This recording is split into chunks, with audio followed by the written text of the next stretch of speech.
Salut, c'est Trado. Voilà ma vidéo de mise à jour pour l'indice parisien. Séance très technique aujourd'hui puisque nous avons tour à tour testé la résistance et le support de référence puisque comme on peut le voir, l'amplitude de la séance a permis de dépasser à la fois les plus hauts et les plus bas d'hier, ce qui est relativement rare.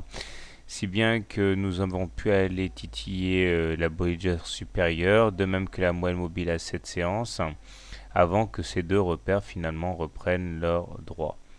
Donc que vous ayez choisi l'une ou l'autre des options, vous en avez sûrement eu pour votre argent. Justement, alors les indicateurs techniques réagissent plutôt mal à la séance d'aujourd'hui pour que pour autant ce soit le Big Bang, puisque le MACD, même s'il décroît, reste au-dessus de son signal. Le stochastique, lui, est toujours en zone de surachat et le momentum, lui, est toujours positif. On n'arrive pas pour l'instant à se départir des divergences baissières que l'on trouve sur ces trois indicateurs, puisque des plus hauts n'ont pas été réalisés sur les indicateurs au même titre qu'elles l'ont été sur les cours du CAC.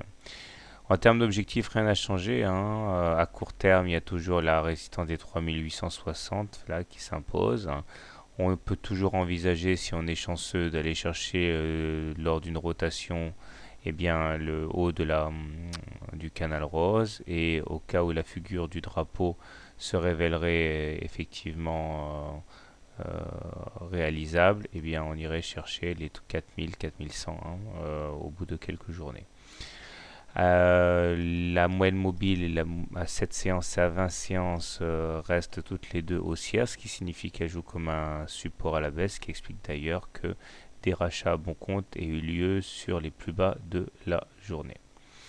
Alors comment trader le CAC demain? Si vous êtes haussier, je pense que le plus simple c'est de faire encore ce qui a fonctionné aujourd'hui, à savoir sur contact ou perforation de la M7, rentrer en cas de rebond sur les supports. Objectif en intraday, aller chercher la Bollinger supérieure. Les plus conservateurs attendront un pullback sur un moyenne mobile à 20 séances pour acheter.